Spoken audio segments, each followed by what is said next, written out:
का जड़ कर्म चेतन बंधकारु कर्म के अवसान का कह कर स्वरूप यथार्थ जग का जो किया उपकार है उसके लिए जिन वाणी माँ को वंदना शत बार है वंदना शत बार है वंदना शत बार है।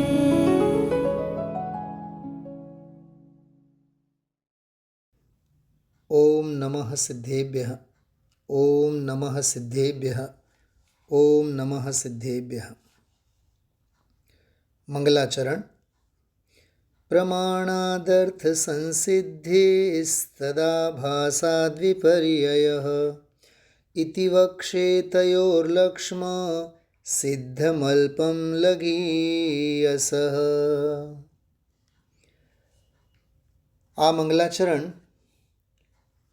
ન્યાયની પ્રવેશિકા આપણે કહી શકીએ કે ન્યાય ગ્રંથોમાં પ્રવેશ કરવા માટે માણિક્યનંદી આચાર્ય દ્વારા લખેલો અદ્ભુત એવો શાસ્ત્ર સર્વપ્રથમ ન્યાય શૈલીમાં ન્યાય ક્ષેત્રે જૈન ન્યાયના ક્ષેત્રે સૂત્ર શૈલીમાં લખેલો પ્રથમ ગ્રંથ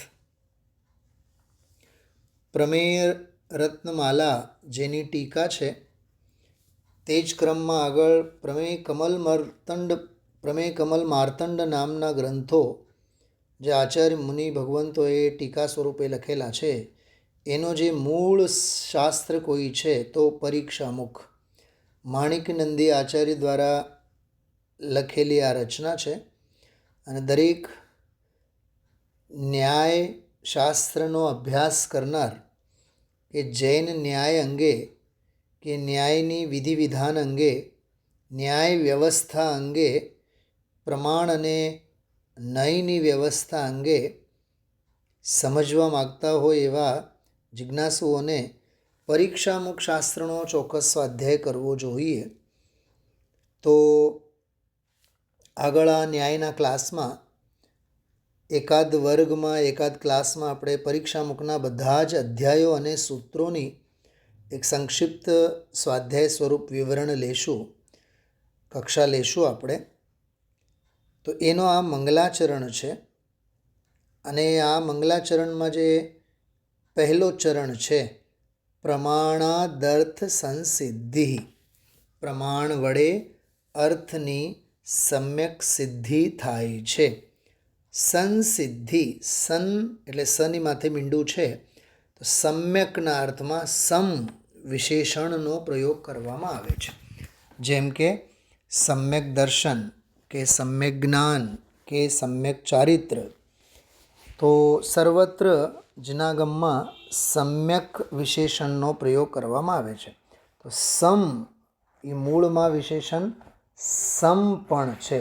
સમાનના અર્થમાં, સમ્યકના અર્થમાં, યથાર્થના અર્થમાં એ સમ વિશેષણનો પ્રયોગ કરવામાં આવે છે. સમ્યક સિદ્ધિ, યથાર્થ સિદ્ધિ, વસ્તુ સ્થિતિ જેવી છે તેવી, વસ્તુ સ્વભાવ જેવો છે તેવો, અથવા એને એમ કહીએ ભૂતાર્થ સિદ્ધિ કે પરમાર્થ સિદ્ધિ, અભૂતાર્થપણું કે સંશય વિપર્ય વગેરે જેમાં કાંઈ બાકી ન રહે, યથાર્થ વસ્તુ સ્વરૂપની સિદ્ધિ જેમાં થાય એને સંસિદ્ધિ, સમ્યક સિદ્ધિ કહેવામાં આવે છે. જો કે આ પહેલાંના ચોથા ક્લાસમાં આપણે પ્રમાણાદર્થ સંસિદ્ધિ એટલા પ્રથમ ચરણની ચર્ચા આપણે કરી ચૂક્યા છીએ. અત્યારે આ શ્લોકનો બાકીના જે 3 ચરણ છે એની પણ આપણે ચર્ચા સાથે કરી લઈએ અને આવતા 8-10 વર્ગો માટે આ મંગલાચરણ તરીકે આપણે શ્લોકનો પાઠ શરૂઆતમાં કરીશું. સર્વે આ શ્લોક મોઢે કરી રાખવા જેવા છે, આત્મસાત કરી રાખવા જેવા છે. કેમ કે જૈન દર્શનના વિધિ વિધાન અંગેની મૂળ બધી જ ચર્ચા આ શ્લોકમાં આવે છે. સૌથી પહેલાં ફરી એકવાર આ શ્લોકનો પાઠ કરીએ અને શ્લોકાર્થ વાંચીએ અને પછી મૂળ સંસ્કૃત શ્લોકનો પણ આપણે અર્થ કરીએ.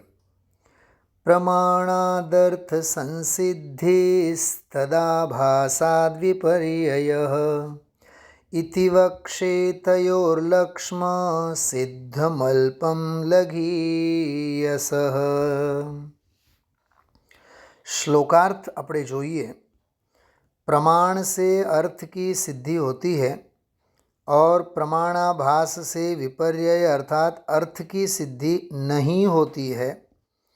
अतः उन दोनों प्रमाण और प्रमाणाभास का लक्षण जो पूर्वाचार्यों द्वारा कथित हैं उसे अल्प बुद्धि वालों के लिए कहूँगा. આ ગ્રંથકારની પ્રતિજ્ઞા છે. આમાં કેટલી બાબતો છે જુઓ. સૌથી પહેલી વાત, પ્રમાણાદ અર્થ સંસિદ્ધિ. પ્રમાણાત અર્થ સંસિદ્ધિ. અર્થ શબ્દ છે. જ્યારે દમાંથી અ છૂટું પડે અને દ ખોડાવાળું બાકી રહી જાય, એ જે ઓરિજિનલમાં ત છે ખોડાવાળું, તો પ્રમાણાત. તો પ્રમાણ શબ્દમાં જે પ્રથમા, દ્વિતીયા, તૃતીયા, ચતુર્થી, પંચમી, ષષ્ઠી, સપ્તમી અને સંબોધન 8 વિભક્તિઓ ચાલે. એક વચન, દ્વિવચન અને બહુવચનમાં. તો પ્રમાણમ નપુંસકલિંગી શબ્દ છે. તો પ્રમાણમ, પ્રમાણે, પ્રમાણાની. પ્રમાણમ, પ્રમાણે, પ્રમાણાની. પ્રમાણેન, પ્રમાણાભ્યામ, પ્રમાણૈ. એવી રીતે પ્રથમા, દ્વિતીયા, તૃતીયા બધી વિભક્તિઓ ચાલે. તો એક શબ્દના એ પુરુષલિંગી શબ્દ હોય, જેમ કે રામઃ શબ્દ છે, અકારાંત. તો પુરુષલિંગી પુલ્લિંગ મેસ્ક્યુલિન જેન્ડરમાં જે શબ્દો હોય એના પણ રૂપ ચાલે. રામઃ, રામો, રામાહ, રામમ, રામો, રામાન. એવી રીતે. તો વ્યાકરણમાં એનો અભ્યાસ એવી રીતે કરવામાં આવે. રામઃ, રામો, રામાહ પ્રથમા કર્તા. રામમ, રામો, રામાણ દ્વિતીયા કર્મ.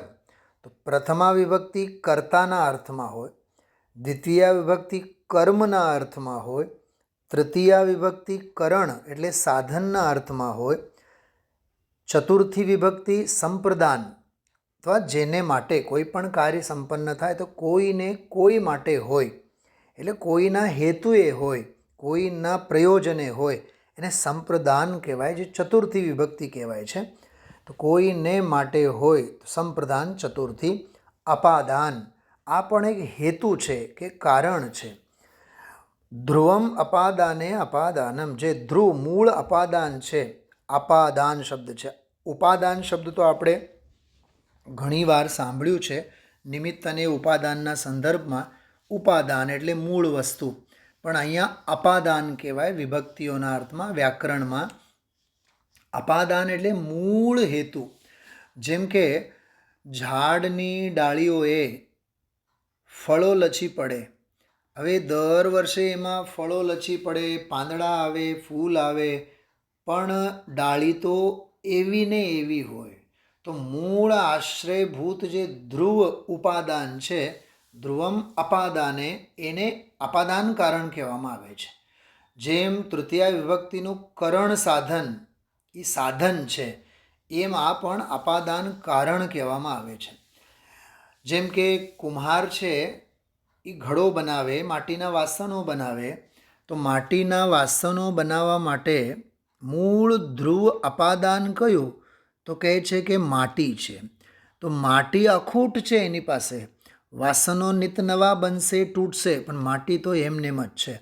જેમ ઝાડવા ઉપર, ડાળી ઉપર ફળો બધા લચી પડે અને પડી જાય, છૂટી પડે, પણ ડાળી તો એમનેમ જ હોય છે. એમ પ્રમાણાત, એમ જે પંચમાંત શબ્દ છે એ પંચમી વિભક્તિનો એક વચન છે. તો પ્રમાણમાંથી એવો એનો અર્થ થાય. પ્રમાણમાંથી પદાર્થની સમ્યક સિદ્ધિ થાય, એનો વિશેષ અર્થ પણ આપણે આગળ જોઈ શકીએ. તો પ્રથમાથી લઈને સંબોધન સુધી એક વચન, દ્વિવચન અને બહુવચન એવી રીતે 8 વિભક્તિઓના 3 રૂપ એટલે 24 શબ્દો બને એક શબ્દમાંથી. તો એને આપણે ગુજરાતીમાં એમ કહી શકીએ કે પ્રમાણ કર્તાના અર્થમાં, જેમ કે રામે રાવણને માર્યો. તો કોણે રાવણને માર્યો? તો કોણે એનો જે જવાબ છે એ કર્તા સ્વરૂપે રામ છે. અથવા રામે કોને માર્યો? કે રાવણને. તો રાવણ કર્મ છે. તો રામ કોને માર્યો? તો કર્તાએ કોને કર્યો? ટૂંકમાં કર્મને કર્યો. તો પ્રમાણમ પ્રથમામાં એ કર્તાના અર્થમાં છે કે પ્રમાણ, પ્રમાણે જાણ્યું એમ. એક વચન, દ્વિવચન અને બહુવચન એમ સંસ્કૃતમાં 3 વચનો હોય. પછી બીજી વિભક્તિમાં પ્રમાણમ, પ્રમાણને એમ, પ્રમાણને જાણવું જોઈએ. સમજાય છે? તો પ્રમાણમ અવગંતવ્યમ, પ્રમાણને આપણે જાણવું જોઈએ. તો એવી રીતે આ બધા વિભક્તિઓના શબ્દોના બધાના અર્થ જુદા જુદા થાય. તો તૃતીયામાં પ્રમાણેન એટલે પ્રમાણ વડે. તત્વાર સૂત્રમાં સૂત્ર આવે છે પ્રમાણનયૈરધિગમઃ. તો એમાં તૃતીયા બહુવચનાંત છે, કેમ કે આ બે તો ખરા જ, નયોના ઘણા બધા ભેદો છે. તો એ અનંતતા કે અનેકતાના અર્થમાં પ્રમાણનયૈરધિગમઃ એવી રીતે તૃતીયાંત બહુવચનાંત શબ્દનો ત્યાં પ્રયોગ છે. તો પ્રમાણાય એવી રીતે ચતુર્થીમાં થાય, પ્રમાણાત પંચમીમાં થાય, પ્રમાણસ્ય ટૂંકમાં ષષ્ઠી એક વચનમાં થાય, પ્રમાણે એટલે સપ્તમી એક વચનમાં થાય, અને પછી પ્રમાણ વળી પાછું એ સંબોધન. તો આ બધું વ્યાકરણનું મૂળ થોડુંક 7 વિભક્તિ અને 8 સંબોધનની વિભક્તિ અને એક વચન, દ્વિવચન, બહુવચન એ સંસ્કૃતના શબ્દાવલીઓનું, શબ્દકોશોનું, જેને આપણે વોક્યુબ્યુલરી કહીએ, એ ખ્યાલમાં હોય તો આપણને આ ન્યાયશાસ્ત્રો સમજવામાં ઘણું સારું અને સરળ પડે. ન્યાયશાસ્ત્ર જ નહીં, આત્મખ્યાતિ છે, સમયસાર, પ્રવચનસારની તત્વ પ્રદીપિકા ટીકા છે, કોઈ પણ સંસ્કૃતના ગ્રંથો આપણે લઈએ તો એમાં શબ્દોના 24 બધા રૂપ બનતા હોય, 8 વિભક્તિમાં.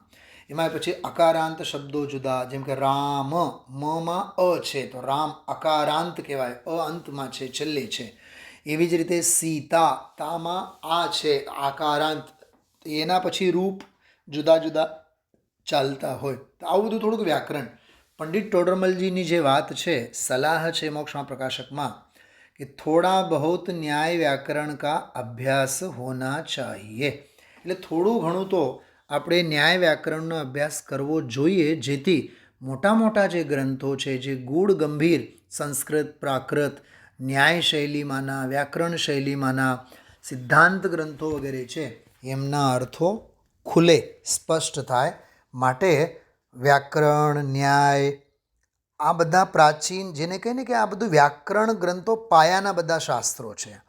સભામાં ભેદ વિજ્ઞાનની મુખ્યતાએ, તત્વ નિર્ણયની મુખ્યતાએ, ભાવના પ્રધાન અને ઉપદેશ પ્રધાન કે ક્રિયા પ્રધાન, પ્રેરણા અને પુરુષાર્થ પ્રધાન, વૈરાગ્ય પ્રધાન ઉપદેશ તો ચાલતો જ હોય.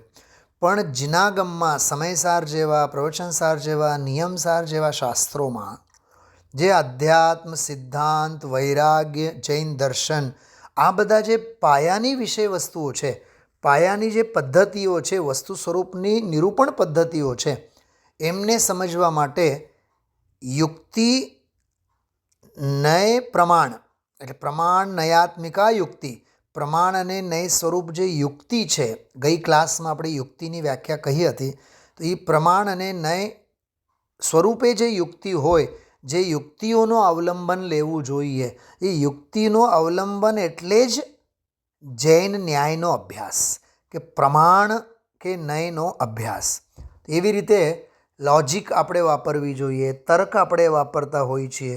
બજારમાંથી કોઈ વસ્તુ લેવા આપણે જઈએ તો સસ્તી છે કે મોંઘી છે, ટકાઉ છે કે ટકતી નથી કે તકલાદી છે, એટલે કહેવાનો અર્થ આ બધા ઊહાપોહ કહીએ આપણે એને ન્યાયશાસ્ત્રીની ભાષામાં ઊહાપોહ.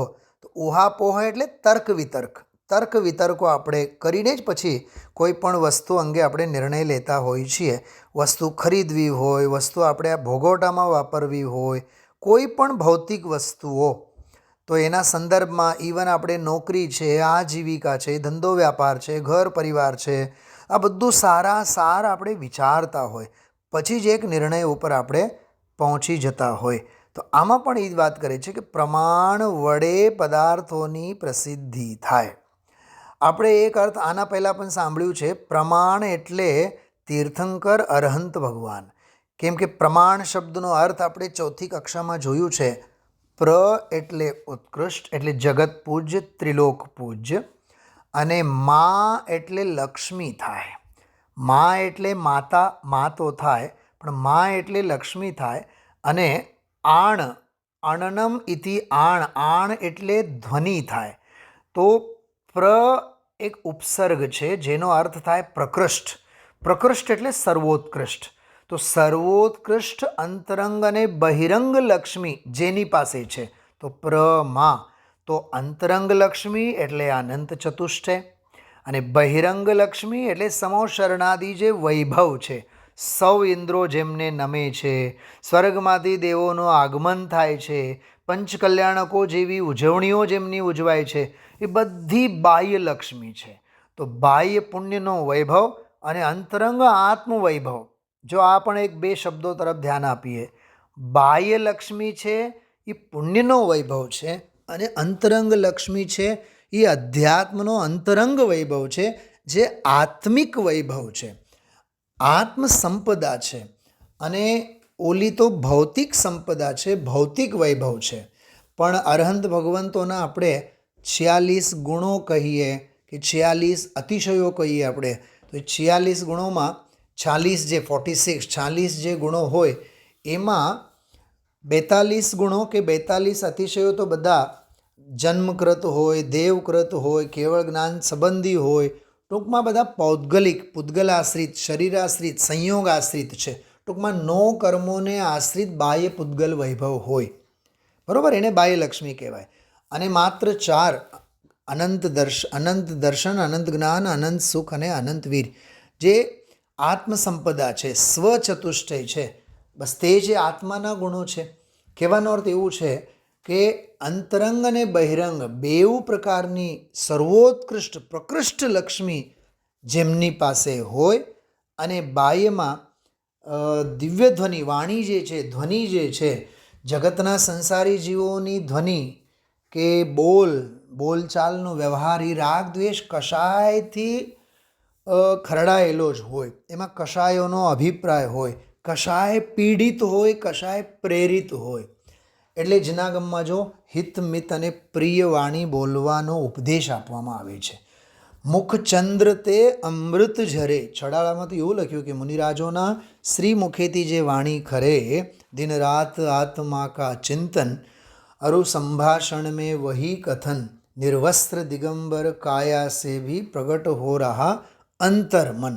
તેમાં મન વચન કાયાની જે શુદ્ધિ ત્રણેય બતાવી, એમાં કે મૃદુ સંભાષણ મેં વહી કથન એટલે વૈરાગ્ય પરકવાની, આગમ પરકવાની, સર્વજ્ઞાનુસારી, માર્ગાનુસારી વાણી હોવી જોઈએ.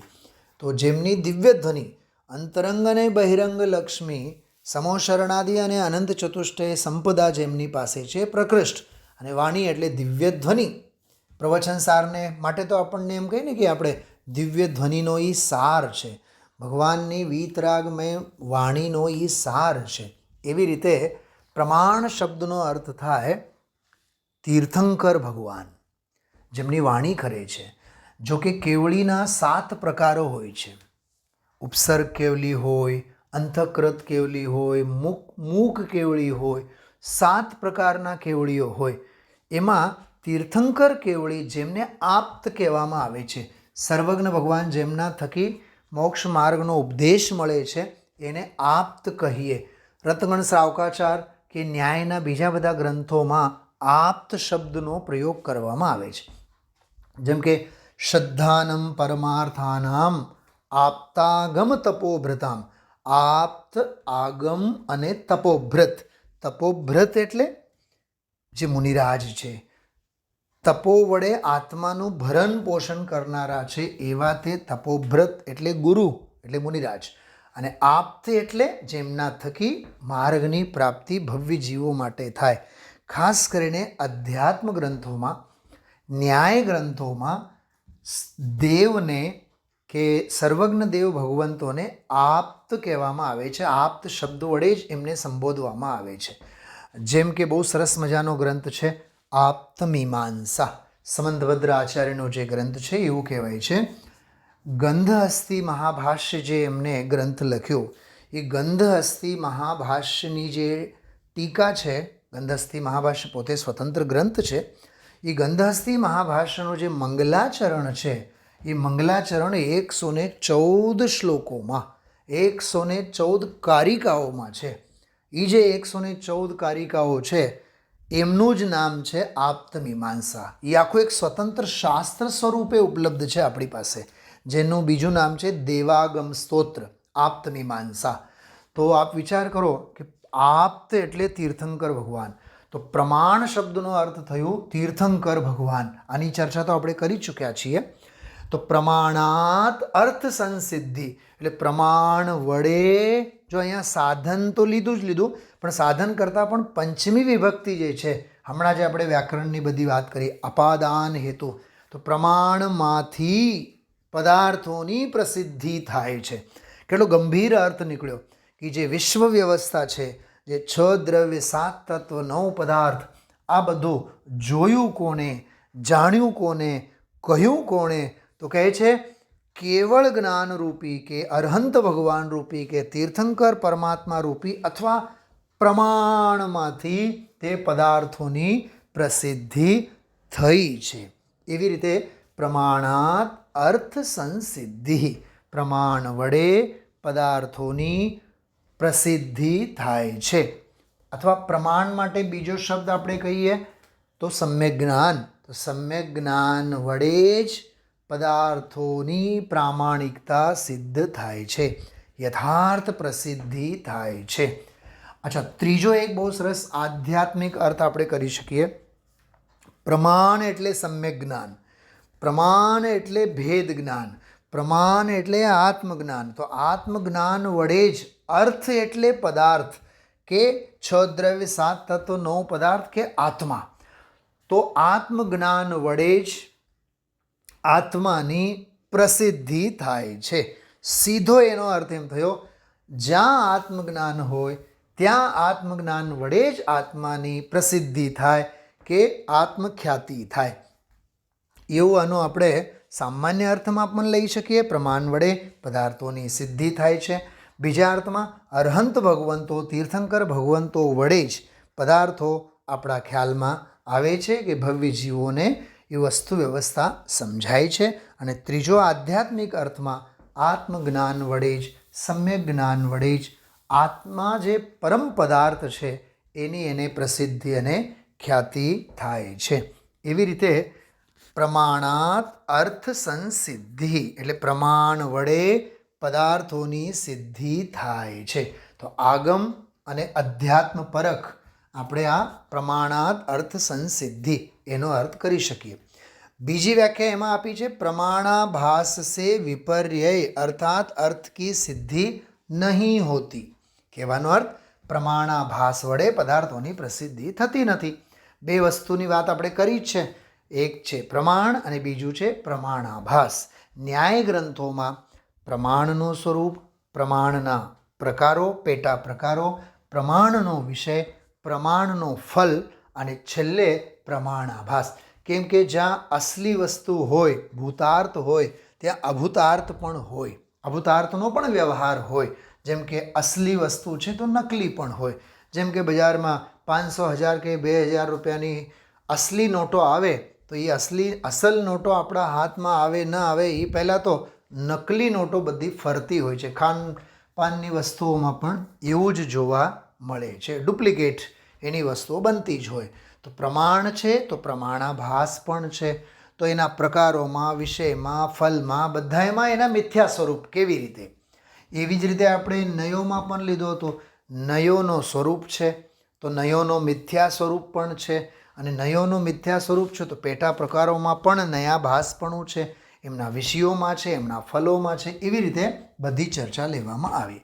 તો પ્રમાણ વડે પદાર્થોની સિદ્ધિ થાય છે અને પ્રમાણાભાસથી વિપર્યય અર્થાત અર્થની સિદ્ધિ થતી નથી. હવે આપણે વિચારીએ ને કે પ્રમાણાભાસ એટલે મિથ્યા જ્ઞાન, એમ આપણે લઈએ તો મિથ્યા જ્ઞાન વડે આત્માની સિદ્ધિ થતી નથી. સીધો એનો અર્થ છે. સમ્યક જ્ઞાન વડે આત્માની પ્રસિદ્ધિ થાય છે, મિથ્યા જ્ઞાન વડે આત્માની પ્રસિદ્ધિ થતી નથી. આવો પણ બેવો અર્થો આપણે સમજી શકીએ. અચ્છા, પ્રમાણ વડે પદાર્થોની સિદ્ધિ થાય, એક અર્થ આપણે જોયો તો અરહંત તીર્થંકર ભગવંતો વડે જ વસ્તુ વ્યવસ્થા સિદ્ધ થાય છે. અને જેના મતમાં તીર્થંકર અરહંત ભગવાન નથી, સર્વજ્ઞના અભાવવાદી છે. શાસ્ત્રોમાં તો આચાર્યોએ તો એવાય સંબોધન કરેલા છે, હે સર્વજ્ઞનો અભાવવાદી. ટૂંકમાં જે નાસ્તિક છે, જે સર્વજ્ઞ ભગવાનને માનતો નથી, અથવા આપણા ગુરુદેવશ્રીની ભાષામાં કહીએ, જેના મતમાં સર્વજ્ઞ નથી, જેના મતમાં સર્વજ્ઞની શ્રદ્ધા નથી, એના મતમાં વસ્તુ વ્યવસ્થા નથી. એ આ બીજો અર્થ પ્રમાણાભાસથી, એટલે સર્વજ્ઞનો અભાવવાદી. સર્વજ્ઞની શ્રદ્ધા, દેવત્વ પ્રત્યેની શ્રદ્ધા જેને નથી, કેવળ જ્ઞાનની શ્રદ્ધા જેના જ્ઞાનમાં નથી, તેને માટે કોઈ વસ્તુ વ્યવસ્થા છે જ નહીં. આવી રીતે આ બેઉ વાક્યોના ખૂબ સરસ મજાના એવા અર્થઘટન થાય છે. હવે ત્રીજી વાત, ઇતિ વક્ષે તયોર્લક્ષ્મ. તયોહો એટલે દ્વિવચન છે, તે બંનેનો એટલે પ્રમાણ અને પ્રમાણાભાસ. પહેલી લીટીમાં જે પ્રમાણ અને પ્રમાણાભાસની વાત કરી, તે બંનેનો હું લક્ષણ કહીશ. વક્ષે એટલે કહીશ, અને ઇતિ એટલે આમ પ્રમાણ વડે અર્થની સિદ્ધિ થાય છે, વસ્તુ વ્યવસ્થા જણાય છે, પ્રમાણાભાસ વડે જણાતી નથી, એટલે બંનેનો હું લક્ષણ કહીશ. કહે છે કે કેવું છે એ, કે સિદ્ધમ, કે અનાદિકાળથી આચાર્ય મુનિ ભગવંતોની પરંપરાઓથી એ સિદ્ધ જ છે.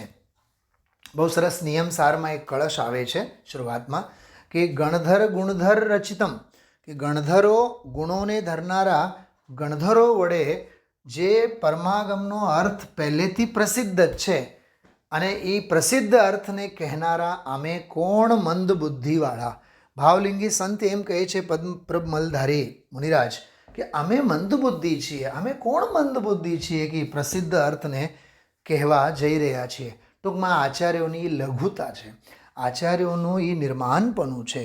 એટલે જે પહેલેથી જ સિદ્ધ છે, પ્રસિદ્ધ છે, એને અલ્પમ, અમે થોડા અર્થમાં, અલ્પ એટલે સંક્ષેપમાં, ટૂંકમાં અમે કહીશું. કહે છે કોને માટે કહીશું? લઘીયસ. લઘીયસ એટલે લઘુ બુદ્ધિવાળા, અલ્પ બુદ્ધિવાળા, અલ્પજ્ઞો માટે, છદ્મસ્થો માટે અમે તે બંનેનો લક્ષણ કહેવા માગીએ છીએ. હવે પ્રશ્ન ઊભો થાય કે આ લઘુ કોણ છે, અલ્પજ્ઞ કોણ છે? તો એની ચર્ચા પ્રમેય રત્નમાલાની ટીકામાં 3 પ્રકારના બાળકો કીધા છે. બાળક 3 પ્રકારના હોય. આપણે જનરલી સમાજમાં લોકમાં જોઈએ, જે સાવ નાના હોય, 2 વર્ષના, 3 વર્ષના, 5, 6, 8, 10 વર્ષના, એમને બાળક કહીએ. ન્યાય ગ્રંથોમાં બાળકો અંગે આચાર્યોના નિરૂપણ બહુ સરસ મળે છે. 3 પ્રકારના બાળકોની વાત આવે. એક વયકૃત એટલે વય ઉંમરને લીધે બાળકો હોય. બીજા કાયકૃત એટલે શરીરે, શારીરિક આકાર પ્રકારથી પણ કોઈ નાના કે મોટા હોય. તો શરીરે નાના હોય એ નાના, અને ઉંમરમાં નાના હોય એ નાના. તો વયકૃત અને કાયકૃત. કહે છે તત્વજ્ઞાનમાં આ બંને બાળકોનું કોઈ કામ નથી. એ શરીરે નાના હોય કે મોટા હોય, ઉંમરમાં નાના હોય કે મોટા હોય, એ સમજી શકે. પણ ન્યાય ગ્રંથોમાં એમ કહેવામાં આવે મતિકૃત બાલ. મતિકૃત એટલે સમજણ, બુદ્ધિએ જેમની પ્રગલ્ભતા નથી, જેમની બુદ્ધિ મંદ છે, તો મંદ બુદ્ધિવાળા જે છે એ લઘીયસ કહેવાય. એટલે એ લઘુતા ધરાવનારા છદ્મસ્થ બુદ્ધિવાળા કહેવાય. એમને માટે આ ન્યાય ગ્રંથ અમે કહેવા માગીએ છીએ. ટૂંકમાં પ્રમાણ અને પ્રમેયની વ્યવસ્થા, પ્રમાણાભાસના સંદર્ભમાં વસ્તુ વ્યવસ્થાની સિદ્ધિ જેને જ્ઞાનમાં ખ્યાલમાં નથી આવતી, એવા અલ્પ બુદ્ધિવાળા, મંદ બુદ્ધિવાળા, મતિકૃત બાળકો માટે અમે આ ન્યાય ગ્રંથની રચના કરીએ છીએ. એવી રીતે આ પરીક્ષામુખનો મંગલાચરણ પ્રમેય રત્નમાલાની ટીકામાં ખૂબ સરસ આ શ્લોકની બધી વ્યાખ્યા આવેલી છે. તો આજની કક્ષામાં આપણે ન્યાયના આ સળંગ 5મી કક્ષામાં આ 5મા વર્ગમાં આ જે મંગલાચરણ લીધેલો છે આ મંગલાચરણનો સમગ્રલક્ષી અર્થ આપણે લીધો. આવતી કક્ષાઓમાં પણ આ મંગલાચરણના જે જુદા જુદા હજી ઊંડા ભાવો છે એ બધી ચર્ચા આપણે વિશેષ લેશું. એક વખત આ મંગલાચરણનો ફરી એક વખત પઠન કરીને આપણે આજના વર્ગને વિરામ આપશું. પ્રમાણાદર્થ સંસિદ્ધિસ્તદા ભાષાદ્વિપર્યયઃ ઇતિ વક્ષે તયોર્લક્ષ્મ સિદ્ધમલ્પં લઘીયસઃ ઇતિ વક્ષે તયોર્લક્ષ્મ સિદ્ધમલ્પં લઘીયસઃ. ઓમ શાંતિ શાંતિ શાંતિ.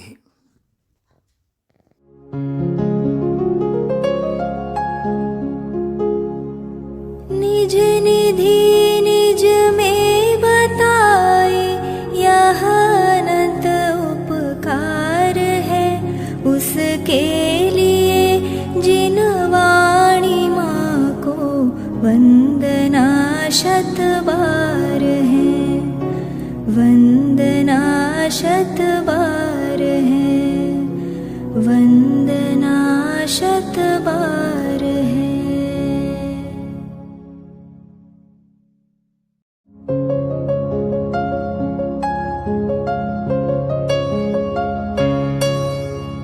हे जिन वाणी भारती तो ही जपो दिन रैन जो तेरी शरणा गहे सो पावे सुख चैन. जा वाणी के ज्ञान ते सूझे लोकालोक सो वाणी मस्तक नवो सदा देत हो ढोक सदा देत हो